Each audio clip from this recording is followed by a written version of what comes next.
And now, Privates with an episode called Round in Circles.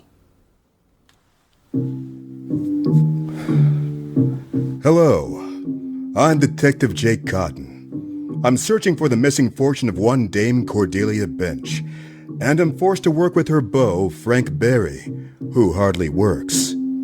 So far, the clues have been as scarce as a flower in a blizzard. I can't trust my partner, and he's been the one calling the shots, which has led to me downing plutonium shots in my off hours. At least, those off hours not monopolized by my on-again, off-again, now on-again girlfriend, Dame Judy Bench, who is off and on me almost every night. Are these too many distractions? Is that why I haven't been able to crack the case? I may need to get some space and clear my head if I'm to make any progress. So I've come to a place I didn't expect to be, for answers I don't expect to get. But I have no place else to turn. Jake Cotton. Hello, Johan. Why? Why what? Why are you here? Where else should I be? Anywhere. Well, Johan, my friend. I am not your friend. No, but you could be. Why? I know you weren't behind what happened, blackmailing poor Dame Cordelia and selling off her wares. How? You didn't know her. You were just working for that stinky Theodore. Not henchmen. Of course not. You had your own plans. But tell me, where did you meet Theodore? Meet him. Why you? Where did he find you and ask you to come work for him? So I'm on to something. No. Oh, yes, I am. I know when I'm close to a break in the case. No. Tell me, Johan, who do you really work for? No. Is that all you can say? No. Why? Money. Of course. They would pay you to keep quiet. Well, I can pay you too. How much? How much do you want? Lots. Well, I'll have lots if you help me solve this case. No. Why not? Already taken care of. No need to risk. But one can never have enough friends. But surely... Now, Jake Cotton. Why? You meeting someone else? No. You are, aren't you? Who? No one. Now go. Look, Johan, I have friends in the DA's office. I could easily... No, Jake Cotton, you cannot help me. I am done. Johan, wait! And then he was gone. Look, I've been around the block enough to know where the ice cream shops are, and Johan displayed more coldness than what's in his heart. He knows something. But how can I chocolate chip off the old block when I don't have ready access to him while he's on ice? What does he know and who is paying him not to reveal it? I tried the soft serve and have gotten nowhere. It just didn't make sense that he... Jake? Frank, what are you doing here? Oh, well, I could ask you the same thing. And I will. What are you doing here? You first. Why, looking for my partner, of course. You left the office without me this morning. I left the office at 10 a.m. I didn't think you were coming in. Oh, of course I was coming in. On a Saturday? Well, yeah, we don't have any leads. We need to work harder, so why are you here? Just visiting an old acquaintance. Uh-huh. Anyone I would know? Since you seem to know far more than you have a right to, probably. But then, snakes often go unnoticed in the grass. Oh, you wound me, Jake. So you're not going to tell me who your acquaintance is? It's not relevant. All right, then. Keep your secrets. Then quit wasting my time, because I have a witness to interview, that is. Is what? Relevant. We went through your whole witness list yesterday, Frank. Yes, but I forgot to add one. Who? Oh, come with me. Frank led me across town to a racetrack. I didn't know he was into the ponies, but gambling does track with him. We spoke to his lead, a man named Jasper Whitehill. I waited outside his office as Frank made a phone call. I don't know who he called, but it must have worked because moments later, we were shown inside. So, Jasper, old sport, thanks for seeing us. I'd say my pleasure, but it's not. Unless you've come to settle your tab. Oh, all in good time, Jasper. I'm working on something big, and then I'll be able to pay you back, and then some. Who's your friend? He got any money? I'm not his friend, and since you ask, no. Nah, didn't look like it. But I didn't think Frank would dare show his face here again unless he was ready to pay. Well, I'm not here about me. I'm here about Theodore Burkton. Theodore? Cordelia's former butler? And one of my best clients. Hasn't been around in a while, though. No, I imagine not. He's, indisposed at the moment. What happened? I did. Is that it, Frank? You here to have this guy threaten me? Oh, no, you've got it all wrong, Jasper. Theodore was stealing from my beloved, and Jake here put him away for it. I don't understand where I come in. Well, you said he was one of your best clients. I expect this was a recent thing, yes? Well, yeah. He'd been around for years, but it was only in the last 12 months or so that he could start making the big bets. And that didn't seem suspicious to you? Not really. He was getting up in years. Figured he was cashing in on his retirement. Finally letting loose. Can't take it with you, you know? I certainly do.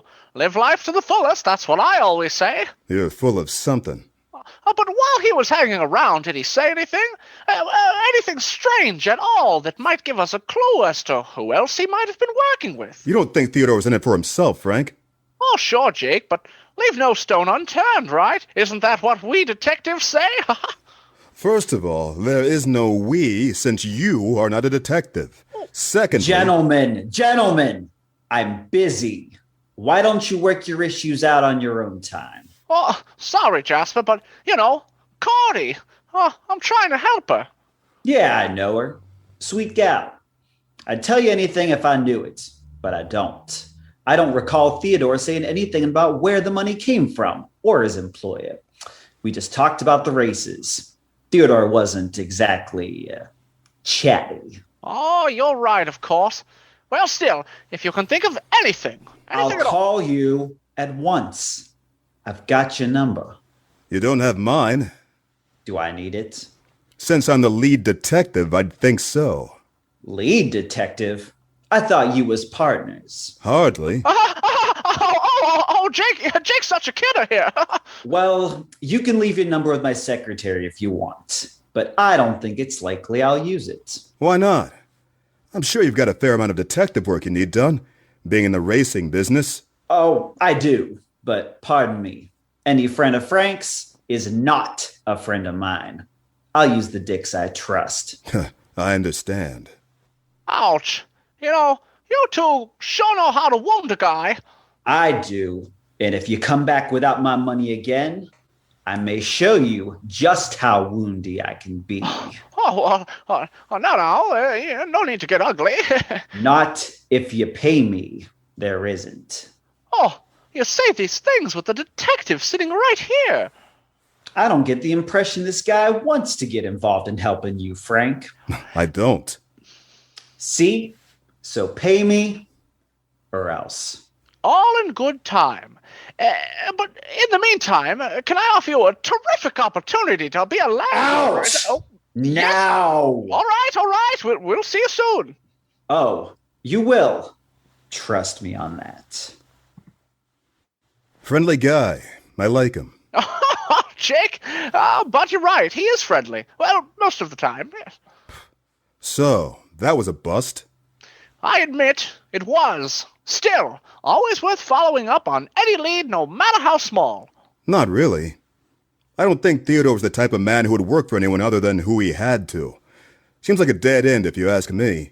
Well, you never know. I do know. It's my job. Now, still, Jake, I really think Hello, that Jake. Oh, Judy, what are you doing here? A little birdie told me that this is where I could find you. Why were you looking for me? Why do you think? Judy, really. I'm in the middle of work here. You shouldn't, Oh, it's fine, Jake. We don't have anyone else to question. You enjoy your afternoon, and I'll go back to the office and try to figure out our next step. That sounds more like my job. I've got some jobs for you. At my place. Oh, really, Jake? You've been working hard. You deserve a break. Just what I had in mind. I'll see you later. But I really think I should... Come with me, Jake. Just for a little while. We'll see. Goodbye, Frank. So long, Judy! Once again, Judy arrives to distract me. And I don't know what Frank was doing at the track, but it certainly wasn't looking for information about Theodore. Even he isn't that dense. I can't help but feel like those closest to the case are the ones I need to watch out for the most. It wouldn't be the first time Judy betrayed her mother, though I can't see why she might be doing so again. Not when Cordelia is mostly without money, and the best chance Judy has of getting it back is me. Cordelia's butler told me one of the three, Cordelia, Frank, or Judy, had ulterior motives. At the time, I thought they all three did, though the butler denied it. But the deeper I get into this case, the more I think I was right. I just don't see why, or how, or when, or where, or even what or who. More and more questions have my head spinning. Stop the world, I want to get off. Which is what I did that afternoon with Judy. Many times. Halfway through the season, and Jake doesn't seem to be any closer to solving the case than when he started. But someone sure is. Who? Come back and find out in another Privates. It's All Been Done Radio Hour, number 359. Privates. Episode 10. Round in Circles. This episode was written by Jerome Wetzel and directed by Samantha Stark. It starred Keith Jackson as Detective Jake Cotton, Shane Stefanchik as Frank Barry, Kristin Green as Dame Judy Bench, Dan Condo as Johan, and Ryan Yohe as Jasper Whitehill. The episode was narrated by Darren Esler. Our Foley artist is Brenda Michna, and our Foley technician was J.T. Walker. Our technical director is Shane Stefanchik, and our music director is Kristin Green. Theme songs are composed by Nathan Haley, with lyrics by Jerome Wetzel. This podcast was edited by Chris Allen. Make sure to check out our website at iabdpresents.com. We would like to thank both Circle 270 Media, which this podcast is a part of, as well as Red Herring Theater, our host performance space. Now don't forget to support us at patreon.com/IABD. A mere $2 donation gets you access to past and upcoming live streaming shows, as well as exclusive bloopers and video. Thanks for listening. Have a great week out there. It's All Been Done presents Who's Got the Time?